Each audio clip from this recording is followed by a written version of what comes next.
Hi friends, ഇന്നത്തെ ക്ലാസ്സിൽ 8ാം ക്ലാസ്സിലെ ബേസിക് സയൻസ് ടെക്സ്റ്റ് ബുക്കിലെ ഫൈബേഴ്സ് ആൻഡ് പ്ലാസ്റ്റിക്സ് എന്ന 17ാമത്തെ ചാപ്റ്ററിൻ്റെ ലെറ്റസ് അസസ് എന്ന ഹെഡിങ്ങിൻ്റെ താഴെ വരുന്ന ക്വസ്റ്റ്യൻസ് ആണ് ഡിസ്കസ് ചെയ്യാൻ പോകുന്നത്. അപ്പോൾ എല്ലാവർക്കും M4 ലേണിങ്ങിൻ്റെ പുതിയൊരു ക്ലാസ്സിലേക്ക് സ്വാഗതം. ഒന്നാമത്തെ ക്വസ്റ്റ്യൻ നോക്കാം. Polymers are macro molecules formed by the combination of many monomers. എന്താണ് പോളിമേഴ്സ്? പോളിമേഴ്സ് എന്ന് പറയുന്നത് മാക്രോ മോളിക്യൂൾസ് ആണ്. എങ്ങനെയുള്ള മാക്രോ മോളിക്യൂൾസ് ആണ്? ഒരുപാട് മോണോമേഴ്സ് കമ്പൈൻ ചെയ്ത് ഫോം ചെയ്തിട്ടുള്ള മാക്രോ മോളിക്യൂൾസ് ആണ് പോളിമേഴ്സ്. അങ്ങനെയെങ്കിൽ ഒന്നാമത്തെ സബ് ക്വസ്റ്റ്യൻ നോക്കാം. How are polymers classified? എങ്ങനെയാണ് പോളിമേഴ്സിനെ ക്ലാസിഫൈ ചെയ്തിരിക്കുന്നത്? രണ്ടാമത്തെ സബ് ക്വസ്റ്റ്യൻ ഇതാണ്. Classify the following: cotton, wool, nylon, silk, terylene, jute, polyester. ഇതെല്ലാം പോളിമേഴ്സ് ആണ്. ഇവയെ ക്ലാസിഫൈ ചെയ്യണം. ഓക്കെ, സോ ഒന്നാമത്തെ സബ് ക്വസ്റ്റ്യൻ്റെ ആൻസർ എന്താണെന്ന് നോക്കാം. Polymers are classified into natural polymers and man made polymers. അതായത് ഏറ്റവും ബേസിക് ആയിട്ട് പോളിമേഴ്സിനെ നമുക്ക് രണ്ടായിട്ട് ക്ലാസിഫൈ ചെയ്യാം. ഒന്ന് നാച്ചുറൽ പോളിമേഴ്സ്, അതായത് നാച്ചുറലി ഒക്കറിങ് ആയിട്ടുള്ള പോളിമേഴ്സ് ആണ്. പ്രകൃതിയിൽ നേരിട്ട് കാണപ്പെടുന്ന പോളിമേഴ്സ് ആണ് നാച്ചുറൽ പോളിമേഴ്സ്. രണ്ടാമത്തേത് മാൻ മെയ്ഡ് പോളിമേഴ്സ് അല്ലെങ്കിൽ സിന്തറ്റിക് പോളിമേഴ്സ്, അതായത് മനുഷ്യൻ നിർമ്മിക്കുന്ന പോളിമേഴ്സ് ആണ് മാൻ മെയ്ഡ് പോളിമേഴ്സ് അല്ലെങ്കിൽ സിന്തറ്റിക് പോളിമേഴ്സ്. ഓക്കെ, ഇനി കോട്ടൺ, സിൽക്ക്, വൂള്, ജ്യൂട്ട്, ഇതിൻ്റെയൊക്കെ പ്രത്യേകത എന്താണ്? നമ്മുടെ പ്രകൃതിയിൽ നിന്ന് തന്നെ നമുക്ക് ലഭിക്കുന്നവയാണല്ലേ. ഇതെല്ലാം നാച്ചുറൽ പോളിമേഴ്സ് ആണ്. എന്നാൽ നൈലോൺ, റയോൺ, പോളിത്തീൻ, PVC ഇതെല്ലാം എന്ത് തരം പോളിമേഴ്സ് ആണ്? മാൻ മെയ്ഡ് അല്ലെങ്കിൽ സിന്തറ്റിക് പോളിമേഴ്സ് ആണ്. ക്ലിയർ ആയല്ലോ? ഇനി ഇവിടെ കൊടുത്തിരിക്കുന്ന പോളിമേഴ്സിനെ ക്ലാസിഫൈ ചെയ്യാൻ പറഞ്ഞിട്ടുണ്ട്. സോ നാച്ചുറൽ പോളിമേഴ്സിൽ വരുന്നതാണ് കോട്ടനും വൂളും സിൽക്കും ജ്യൂട്ടും ഒക്കെ. സിന്തറ്റിക് പോളിമേഴ്സിൽ വരുന്നതാണ് നൈലോണും ടെറിലീനും പോളിസ്റ്ററും. ഓക്കെ, ക്ലിയർ ആയല്ലോ? രണ്ടാമത്തെ ക്വസ്റ്റ്യൻ നോക്കാം. Some monomers and polymers are given in the following table. ഈ ടേബിളിൽ കുറച്ച് മോണോമേഴ്സും അതേപോലെ പോളിമേഴ്സും കൊടുത്തിട്ടുണ്ട്. മോണോമേഴ്സ് ഏതൊക്കെയാണ്? ഈത്തീൻ, അതേപോലെ propene, styrene, vinyl chloride. Polymers ഏതൊക്കെയാണ്? പോളി ഈത്തീൻ അല്ലെങ്കിൽ പോളിത്തീൻ. പോളി ഈത്തീനെ ഷോർട്ടായിട്ട് പോളിത്തീൻ എന്ന് പറയാം. പോളി പ്രൊപ്പീൻ, അതേപോലെ പോളി സ്റ്റൈറീൻ, അതേപോലെ പോളി വിനൈൽ ക്ലോറൈഡ്. സോ ഈ മോണോമേഴ്സിനെയും പോളിമേഴ്സിനെയും കമ്പയർ ചെയ്യുമ്പോൾ എന്ത് മനസ്സിലാക്കാം? പോളിത്തീൻ അല്ലെങ്കിൽ പോളി ഈത്തീൻ എന്ന് പറയുന്ന പോളിമറിൻ്റെ മോണോമറാണ് ഈത്തീൻ. അതായത് ഒരുപാട് ഈത്തീൻ മോളിക്യൂൾസിനെ കമ്പൈൻ ചെയ്തിട്ടാണ് പോളിത്തീൻ അല്ലെങ്കിൽ പോളി ഈത്തീൻ നിർമ്മിച്ചിരിക്കുന്നത്. അതേപോലെ പോളി പ്രൊപ്പീനിലെ മോണോമറാണ് പ്രൊപ്പീൻ. പോളി സ്റ്റൈറീനിലെ മോണോമറാണ് സ്റ്റൈറീൻ. പോളി വിനൈൽ ക്ലോറൈഡ് അല്ലെങ്കിൽ PVC അതിൻ്റെ മോണോമറാണ് വിനൈൽ ക്ലോറൈഡ്. ഇനി ഒന്നാമത്തെ സബ് ക്വസ്റ്റ്യൻ നോക്കാം. What is meant by the term monomer and polymer? എന്താണ് മോണോമർ, എന്താണ് പോളിമർ? രണ്ടാമത്തെ സബ് ക്വസ്റ്റ്യൻ ഇതാണ്. What is the common system of nomenclature of polymers? Analyse the table and find out. So നമ്മൾ ഈ table കണ്ട് മനസ്സിലാക്കിയിട്ട് വേണം ഈ രണ്ട് ക്വസ്റ്റ്യൻസും ആൻസർ ചെയ്യാനായിട്ട്. സോ നമുക്കിതിൻ്റെ ആൻസർ ഡിസ്കസ് ചെയ്യാം. ഓക്കെ, എന്താണ് മോണോമർ എന്ന് പറയുന്നത്? A simple molecule having A particular structure. ഏറ്റവും സിമ്പിൾ ആയിട്ടുള്ള ഒരു മോളിക്യൂൾ, അതിനൊരു പർട്ടിക്കുലർ സ്ട്രക്ചർ ഉണ്ടായിരിക്കും. അതിനെയാണ് മോണോമർ എന്ന് പറയുന്നത്. ഒരുപാട് മോണോമേഴ്സ് നമ്മൾ ക്വസ്റ്റ്യനിലുള്ള ആ ടേബിളിൽ കണ്ടല്ലേ, അതെല്ലാം മോണോമേഴ്സ് ആണ്. ഇനി എന്താണ് polymer? Macro molecules formed by the combination of large number of monomers. അതായത് ഒരുപാട് മോണോമേഴ്സ് കമ്പൈൻ ചെയ്ത് ഫോം ചെയ്യുന്ന മാക്രോ മോളിക്യൂൾസിനെയാണ് പോളിമേഴ്സ് എന്ന് പറയുന്നത്. ഓക്കെ, രണ്ടിൻ്റെയും എക്സാമ്പിൾസ് നമ്മൾ ആ ടേബിളിൽ കണ്ടിരുന്നു. അത് വീണ്ടും ഇവിടെ റിപ്പീറ്റ് ചെയ്യുന്നില്ല. ഓക്കെ, ഇനി രണ്ടാമത്തെ ക്വസ്റ്റ്യൻ എന്തായിരുന്നു? ഇവരുടെ നോമൻക്ലേച്ചർ എങ്ങനെയാണെന്നാണ് ചോദ്യം അല്ലേ. Add the word poly before the name of monomer. ഒരു പോളിമറിനെ നെയിം ചെയ്യാൻ എന്ത് ചെയ്താൽ മതി? മോണോമർ എന്താണോ ആ മോണോമറിൻ്റെ മുന്നിൽ പോളി എന്ന വാക്ക് യൂസ് ചെയ്യുക. ഫോർ എക്സാമ്പിൾ പോളിത്തീൻ എന്ന് പറയുന്ന പോളിമർ അല്ലെങ്കിൽ പോളി ഈത്തീൻ എന്ന് നമുക്കതിനെ വിളിക്കാം അല്ലേ. അതിലെ മോണോമർ ഏതാണ്?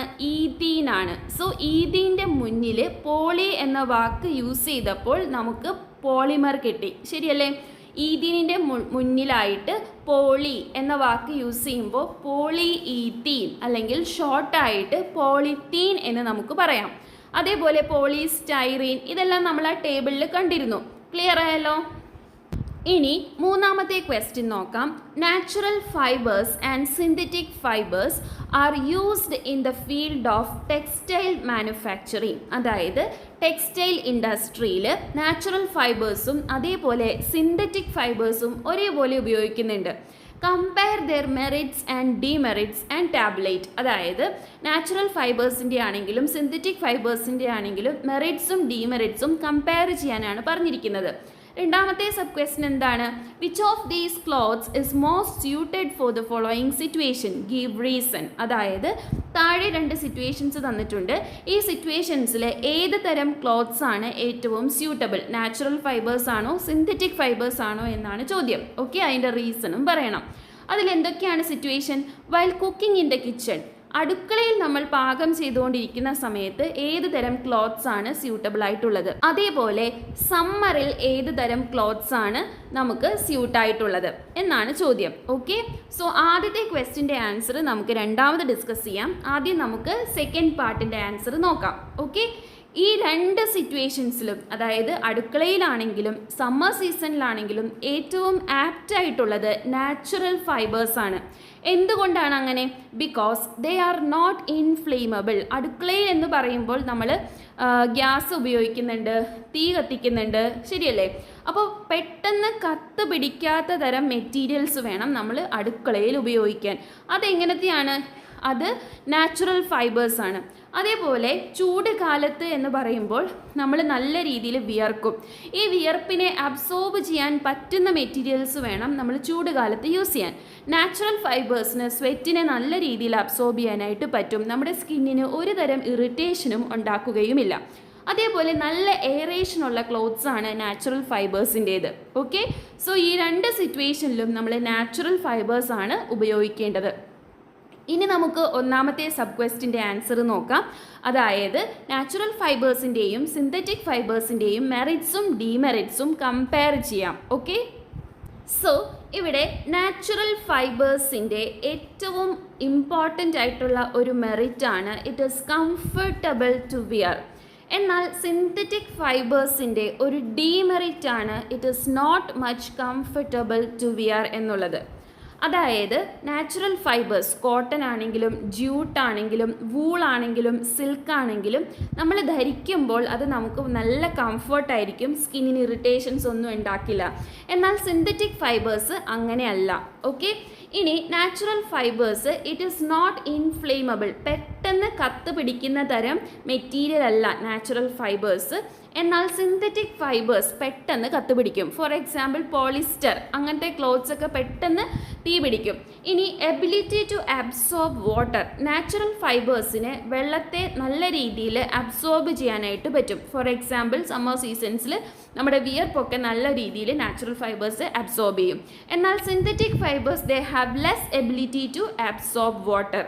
ഇനി നാച്ചുറൽ ഫൈബേഴ്സിന് നല്ല എയറേഷൻ ഉണ്ടായിരിക്കും, അതായത് എയർ സർക്കുലേഷൻ നല്ല രീതിയിൽ കിട്ടും, നമുക്കൊരു കൂളിംഗ് ഇഫക്റ്റ് ഉണ്ടാവും. എന്നാൽ സിന്തറ്റിക് ഫൈബേഴ്സിന് അങ്ങനെയല്ല, ലെസ് എയറേഷനാണ്. എന്നാൽ നാച്ചുറൽ ഫൈബേഴ്സിൻ്റെ ഡിമെറിറ്റ്സ് ആണ് ഇറ്റ് ഈസ് ലെസ് അവൈലബിൾ, അതായത് അവൈലബിലിറ്റി കുറവായിരിക്കും. പ്രകൃതിയിൽ നിന്നാണ് നമ്മളിത് എടുക്കുന്നത് അല്ലേ, സോ അതിനൊരു ലിമിറ്റ് ഉണ്ടായിരിക്കും. എന്നാൽ സിന്തറ്റിക് ഫൈബേഴ്സ് ഈസിലി അവൈലബിൾ ആണ്. കാരണം എന്താണ്? ഇത് നമ്മൾ ലബോറട്ടറിയിൽ നിർമ്മിക്കുന്നതാണ്, മാൻമെയ്ഡ് ആണ്. സോ നമുക്ക് ആവശ്യമുള്ള അത്രയും നമുക്ക് ഉൽപ്പാദിപ്പിച്ച് എടുക്കാനായിട്ട് സാധിക്കും. ഇനി നാച്ചുറൽ ഫൈബേഴ്സിൻ്റെ ഡ്യൂറബിലിറ്റി കുറവാണ്, അതായത് കൂടുതൽ കാലം നമുക്കിത് ഉപയോഗിക്കാൻ പറ്റില്ല, പെട്ടെന്ന് ഇത് മോശമാകും. എന്നാൽ സിന്തറ്റിക് ഫൈബേഴ്സ് ഡ്യൂറബിൾ ആണ്, എത്ര കാലം വേണമെങ്കിലും വലിയ കുഴപ്പമൊന്നുമില്ലാതെ നമുക്കത് യൂസ് ചെയ്യാനായിട്ട് പറ്റും. ഇനി നാച്ചുറൽ ഫൈബേഴ്സിൻ്റെ മറ്റൊരു ഡീമെറിറ്റ് ആണ് ഇറ്റ് റിങ്കിൾ ഈസിലി, അതായത് പെട്ടെന്ന് ചുളുങ്ങും. എപ്പോഴും നമ്മൾ അയൺ ചെയ്തിട്ടൊക്കെ വേണം യൂസ് ചെയ്യാനായിട്ട്. And it cannot dry easily. നല്ല രീതിയിൽ വെള്ളത്തെ അബ്സോർബ് ചെയ്യുന്നത് കൊണ്ട് തന്നെ ഉണക്കിയെടുക്കാൻ കുറച്ച് ബുദ്ധിമുട്ടാണ്. എന്നാൽ synthetic fibres it will not wrinkle easily and can dry easily. പെട്ടെന്ന് ചുളുങ്ങില്ല, അതുകൊണ്ട് തേച്ചില്ലെങ്കിലും നമുക്ക് സിന്തറ്റിക് ഫൈബേഴ്സിൻ്റെ ക്ലോത്ത്സ് യൂസ് ചെയ്യാം. അതേപോലെ തന്നെ ഒരുപാട് വെള്ളം അബ്സോർബ് ചെയ്യാത്തത് കൊണ്ട് തന്നെ ഇത് പെട്ടെന്ന് ഉണങ്ങി കിട്ടും. ഓക്കെ, സോ നാച്ചുറൽ ഫൈബേഴ്സും സിന്തറ്റിക് ഫൈബേഴ്സും കമ്പയർ ചെയ്തത് മനസ്സിലായല്ലോ. ഇനി നാലാമത്തെ ചോദ്യം നോക്കാം. You know what thermoplastics and thermosetting plastics are. അതായത് എന്താണ് തെർമോപ്ലാസ്റ്റിക്, എന്താണ് തെർമോസെറ്റിംഗ് പ്ലാസ്റ്റിക്സ് എന്ന് നമ്മൾ പഠിച്ചിട്ടുണ്ട് അല്ലേ. ഈ ചാപ്റ്റർ ഡിസ്കസ് ചെയ്ത സമയത്ത് ഇതൊക്കെ നമ്മൾ പറഞ്ഞതാണ്. സോ ചെറുതായിട്ടൊന്ന് പറയാം. തെർമോപ്ലാസ്റ്റിക് എന്ന് പറഞ്ഞാൽ ചൂടാക്കി കഴിയുമ്പോൾ നമുക്ക് വീണ്ടും അതിനെ നമുക്ക് വേണ്ട ഷേപ്സിലേക്ക് മാറ്റാനായിട്ട് സാധിക്കും. എന്നാൽ തെർമോസെറ്റിംഗ് പ്ലാസ്റ്റിക്സ് അങ്ങനെ ചൂടാക്കി റീമോൾഡ് ചെയ്യാനായിട്ട് പറ്റില്ല, അല്ലെങ്കിൽ മറ്റ് ഷേപ്പിലേക്ക് ആക്കാനായിട്ട് സാധിക്കില്ല. ഓക്കെ, സോ ഒന്നാമത്തെ സബ് ക്വസ്റ്റ്യൻ ഇതാണ്. Which of these plastics cannot be recycled. വീണ്ടും ഉപയോഗിക്കാൻ പറ്റാത്ത പ്ലാസ്റ്റിക് ഏതാണ്, അല്ലെങ്കിൽ റീസൈക്കിൾ ചെയ്യാൻ പറ്റാത്ത പ്ലാസ്റ്റിക് ഇതിൽ ഏതാണ്? തെർമോസെറ്റിംഗ് പ്ലാസ്റ്റിക് ആണ്. കാരണം അതിനെ ചൂടാക്കി വീണ്ടും വേറെ ഷേപ്പിലേക്ക് ആക്കാനായിട്ട് പറ്റില്ല. റീസൈക്കിൾ ചെയ്യാൻ പറ്റുന്നത് തെർമോപ്ലാസ്റ്റിക് ആണ്. ഓക്കെ, രണ്ടാമത്തെ സബ് ക്വസ്റ്റ്യൻ നോക്കാം. You might have noticed that those who collect old plastics do not accept certain type of plastic articles. അതായത് നമ്മുടെ വീട്ടിൽ പഴയ പ്ലാസ്റ്റിക് എടുക്കാൻ വരുന്ന ആളുകൾ ചില പ്ലാസ്റ്റിക്സ് അക്സെപ്റ്റ് ചെയ്യില്ല. അവർ പറയും ഇത് ഞങ്ങൾക്ക് വേണ്ട എന്ന്. എന്തുകൊണ്ടാണ്? Why are they, what are they, what may be the reason for this. എങ്ങനെയുള്ള പ്ലാസ്റ്റിക്സ് ആണ് അവർ അക്സെപ്റ്റ് ചെയ്യാത്തത്? അതിൻ്റെ കാരണം എന്താണ്? തെർമോസെറ്റിംഗ് പ്ലാസ്റ്റിക് ആണ് അവർ അക്സെപ്റ്റ് ചെയ്യാത്തത്. കാരണം ഇത് റീസൈക്കിൾ ചെയ്യാൻ പറ്റില്ല. അതുകൊണ്ട് തന്നെ ഇതവർ കൊണ്ടുപോയത് കൊണ്ട് അവർക്ക് ഒരു ഉപയോഗവുമില്ല അല്ലേ. അപ്പോൾ ഒരു ഉപയോഗവും ഇല്ലാത്ത സാധനം അവർ കാശ് തന്നിട്ട് വാങ്ങിക്കില്ലല്ലോ. മനസ്സിലായോ? അഞ്ചാമത്തെ ക്വസ്റ്റ്യൻ നോക്കാം. Some argue that plastics are to be completely banned as they cause environmental pollution. What is your view? അതായത് ചില ആളുകൾ പറയുന്നത് പ്ലാസ്റ്റിക്സിനെ കംപ്ലീറ്റ് ആയിട്ട് ബാൻ ചെയ്യണം. എന്തുകൊണ്ടാണ്? അത് എൻവയോൺമെൻറ്റ് പൊല്യൂഷൻ ഉണ്ടാക്കുന്നുണ്ട്. അതുകൊണ്ട് കംപ്ലീറ്റ് ആയിട്ട് പ്ലാസ്റ്റിക്സ് ബാൻ ചെയ്യണം. ഒരു പ്ലാസ്റ്റിക് പോലും നമ്മൾ ഉപയോഗിക്കാൻ പാടില്ല. എന്താണ് നിങ്ങളുടെ അഭിപ്രായം എന്നാണ്. ഓക്കെ, സോ പ്ലാസ്റ്റിക് കംപ്ലീറ്റ് ആയിട്ട് ബാൻ ചെയ്യുക എന്ന് പറയുന്നത് അത്ര ഈസി ആയിട്ടുള്ള ഒരു കാര്യമല്ല.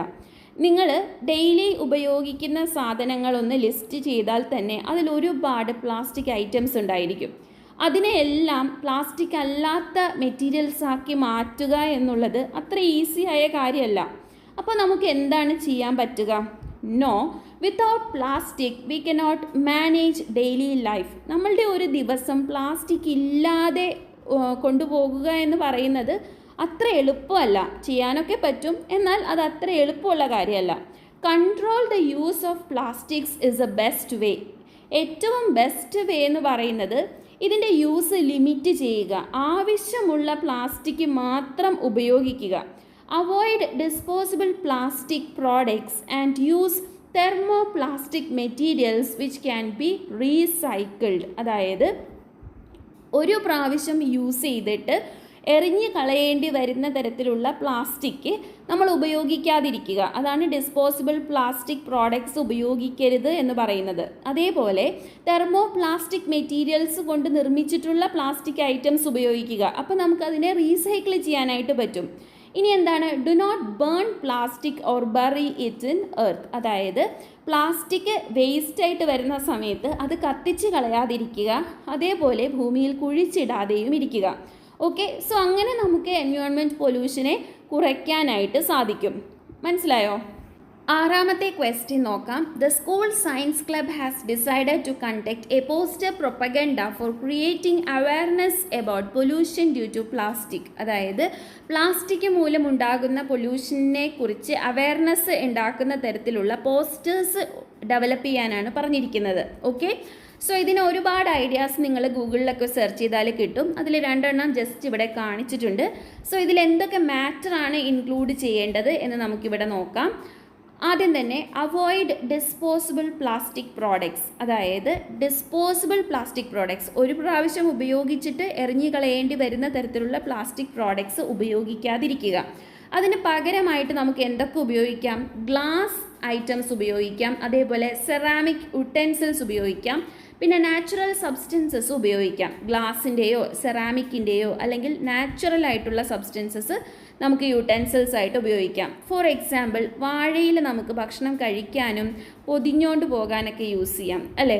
അതേപോലെ പ്ലാസ്റ്റിക്കിൻ്റെ പ്ലേറ്റിന് പകരം നമുക്ക് ഈ അടയ്ക്ക മരത്തിൽ നിന്നും കിട്ടുന്ന പാള ഉപയോഗിച്ചിട്ട് പ്ലേറ്റ് ഉണ്ടാക്കാനായിട്ട് പറ്റും.